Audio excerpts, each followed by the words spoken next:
Let me ask you something, and I want you to be completely honest with yourself. When you look at your savings account right now, does it feel like you're actually building a future? Or does it feel like you're just watching your hard-earned money slowly lose its power? It's a gut-wrenching feeling, isn't it? You work the long hours. You skip the expensive dinners. You diligently put money aside every single month, and yet the goalpost seems to move further away. Here's the harsh reality that most financial advisors won't state plainly. Cash is not safety. Cash is a melting ice cube. We've been conditioned to believe that hoarding currency is the path to security. But in a world of persistent inflation, your savings account is often just a slow leak. Today, I'm going to show you a completely different way to think about saving. A trick that works whether you earn in dollars, euros, rupees, yen, or pesos. It's not about cutting out coffee. It's about redefining what a savings account actually looks like. Most people don't realize this, but there is a silent crisis hitting people over 40 the hardest. It's the gap between perceived safety and actual safety. We grew up watching our parents put money in a jar or a basic bank account, and it worked for them. But the financial ground has shifted beneath our feet. If you're between 35 and 60, you're likely experiencing a unique squeeze. You have high earning years, but also high expenses. You're too young to retire, but too old to take wild risks. So, what happens? You end up parking large sums of cash in a high-yield savings account that, after taxes and real inflation on food, energy, and housing, actually loses purchasing power every year. Let me be honest. This isn't your fault. It's a programming error. We were taught to save currency, but what we actually need to do is save value. The trick I'm about to share shifts your identity from a cash hoarder to a value preserver. It's a mental framework that changes everything. The first concept you need to grasp is what I call the time unit mistake. Let's look at a real-life scenario. Think about John, a graphic designer in his mid-40s. John wants to buy a new car in 5 years. So he starts putting $500 a month into a standard savings account. The common mistake John makes is that he looks at the number on the screen and feels safe because the digits aren't going down. But he's completely ignoring the price of the car. That $30,000 car today, at just 4% yearly inflation, will cost around $36,500 in 5 years. John's bank interest won't cover half of that gap. He's running a race where the finish line keeps sprinting away from him. The practical solution here is to stop saving in today's money and start saving in tomorrow's value. Instead of saving for a car, John should be saving through a broad, low-cost equity index fund or a basket of hard assets. The trick is matching your savings tool to the thing you're buying. If the item you want to buy in the future goes up with inflation, your savings must mirror that growth. You must break the illusion that a stable bank statement equals a stable future. The money is sitting still, but the world is moving fast. The second point is about the dreaded currency cage and emergency funds. Let's be real about emergencies.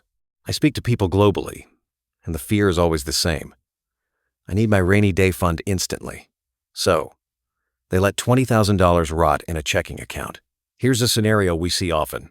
Maria, a teacher in a Latin American country facing double-digit local inflation, keeps a full year's salary in pesos in her savings. She feels rich because the stack is big. The mistake is catastrophic. She's measuring wealth by volume, not by purchasing power. If the currency devalues by 20% this year, she just worked 2.5 months for free. The practical solution is to remove the currency cage by diversifying the storage of your time. A true any currency savings trick involves a tiered emergency fund. You don't need 100% of your safety net to clear tomorrow. Keep 1 month of expenses in your local bank for immediate access. But the other 5 months of your safety net can live in a globally diversified investment account or even a stable value asset outside your banking system. It's still your savings. It's still liquid within a few days, but it's no longer tied to the fate of a single government's printing press. Don't let the need for speed destroy your need for stability. Let me be honest with you. This brings us to a harsh truth that is often ignored. The biggest predator of the middle class is not a market crash. It is the silent thief of inflation. A market crash is loud. It's on the news. You see red numbers. But inflation is silent. It doesn't show up as a negative transaction on your statement. You only feel it when you're at the grocery store checkout, confused. The harsh reality check is this. If your saving strategy is built entirely on not losing, you are guaranteed to lose. You are playing a game where holding onto the paper tickets guarantees you can't afford the carnival ride later. I know it's scary to step outside of government-insured bank accounts, but you need to fear the slow decay of your labor more than the temporary ups and downs of a rational investment. Remember, you don't spend money. You spend your life energy. Saving that energy in a melting container is a betrayal of your own hard work. So, how do you fix this starting tonight? Here are your immediate action steps. Step 1. Calculate your real inflation rate. Don't just Google the national number. Look at your actual costs.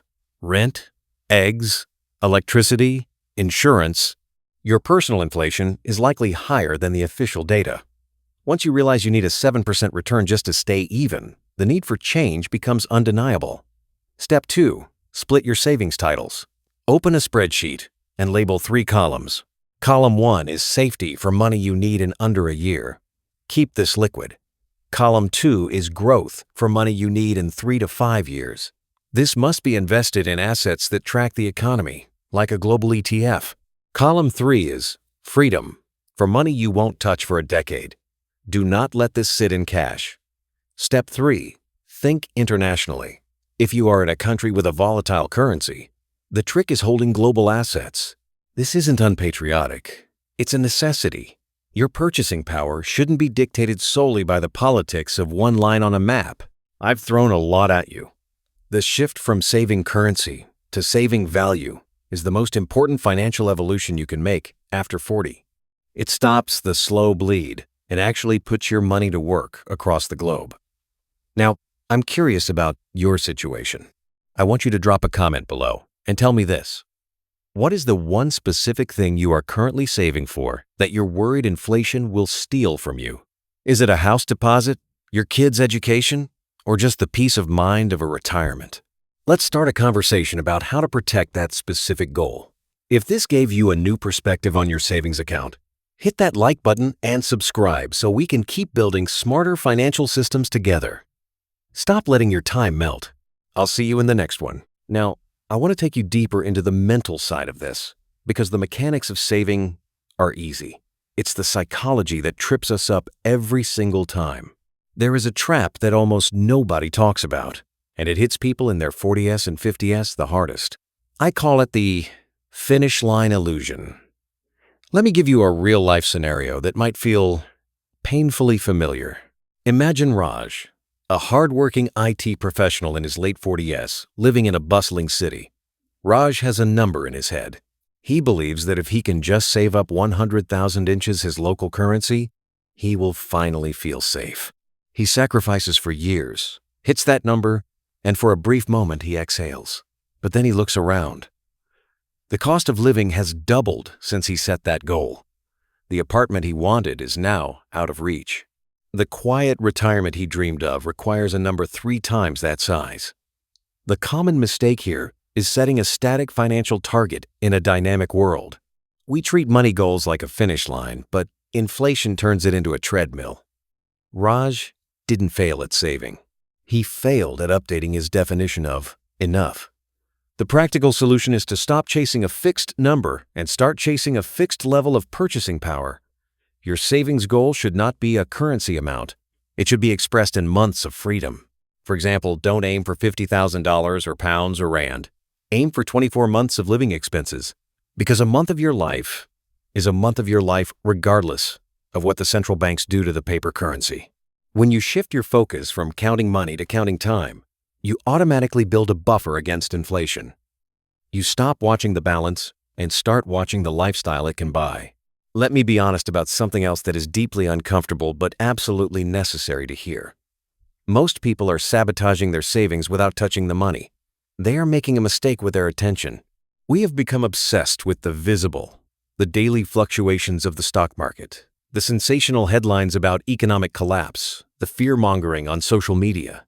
This constant noise creates a state of financial paralysis. Here's a scenario we all recognize. You have a chunk of savings sitting in your account. You know you should move some of it into something that fights inflation. But every time you get close to taking action, you see a headline screaming about a coming crash or a currency crisis. So you freeze. You do nothing. And the silence of inaction feels safer than the noise of a decision. The mistake is treating inaction as a safe choice. Inaction is a decision. It's a decision to stay fully exposed to the erosion of inflation. The practical solution is to automate your protection. Remove the emotion and the daily news cycle from the equation entirely. Set up a system where a portion of your income doesn't just flow into a savings account. It flows directly into a diversified, inflation-resistant allocation. If you earn in a volatile currency, automate a monthly purchase of a global index fund or a hard asset. Do it on the same day every month, regardless of the headlines. This is the secret of the wealthy. They don't rely on willpower or perfect timing. They rely on systems that work while they are sleeping, while they are living, while they are ignoring the noise. Your brain is not wired to make calm decisions when it's being screamed at by panic. So, take your brain out of the loop. Automate the trick. This brings me to a harsh reality check that I need you to sit with for a moment. The global financial system is not designed to make you wealthy by saving. It is designed to make you a quiet participant who funds the system. When you hold all your savings in cash, you are essentially lending your hard work to the banking system for almost nothing, while they lend it out at much higher rates. And while governments dilute its value through money printing, you are playing the game by the old rules. But the game has changed. The harsh truth is that the people who built real, lasting wealth across generations did not do it by storing currency under a mattress or in a basic savings jar. They did it by owning things. They owned pieces of businesses. They owned property. They owned assets that exhaled cash flow. I am not telling you to become a reckless gambler. I am telling you to stop being the only one in the transaction who is taking the short end of the stick. Stop accepting the silent decay as a normal cost of life. Rage against it, not with anger, but with smart, calculated reallocation. Your passivity is costing you far more than a bad stock tip ever could. So, as we bring this to a close, let's get intensely practical about what you do tomorrow morning. These are the final action steps to lock this in. Step 1. Do a currency audit. Look at where your savings are stored right now. How much of your total net worth is directly tied to the fate of your home country's currency? If it's more than 80%, you have a concentration risk you didn't even realize you were carrying. Step 2. Open your world. If you haven't already, explore the simple, regulated pathways to hold assets in different currencies or global funds. This is not about being fancy. It's about putting your life savings in different baskets so that one local storm doesn't wash away decades of work. Step 3. Reframe your wealth statement. Stop looking at your bank account as the only scorecard. Build a simple one-page personal balance sheet. On one side, list your liquid cash. On the other, list your inflation-protected assets and your global exposure. Watch the second side of that page over time. That is the side that will grant you true freedom. Make it grow. I want to leave you with this final thought. Saving money is really just storing your time. Those late nights you worked, the stressful commutes you endured, the projects you completed, that was your life. You converted your life into currency. Please, I beg you, don't store your life in a leaky container. The trick we discussed today isn't a technical loophole. It's a shift in identity. It's moving from being a keeper of paper to being a preserver of energy. This works in any country, any currency, any season of life. I hope this sparked something in you. If it did, I want to hear from you in the comments. Tell me the one thing you realized today that you're going to change about how you view your savings. Is it the tiered approach? The automation? The idea of measuring in time instead of currency? Let me know. I read those comments and I always learn from your experiences. If this channel has helped you see money a little differently, please hit like and subscribe. It's a simple way to tell the platform that these deeper, real conversations matter more than the flashy, get-rich nonsense. Take ownership of your value. I'll see you back here very soon.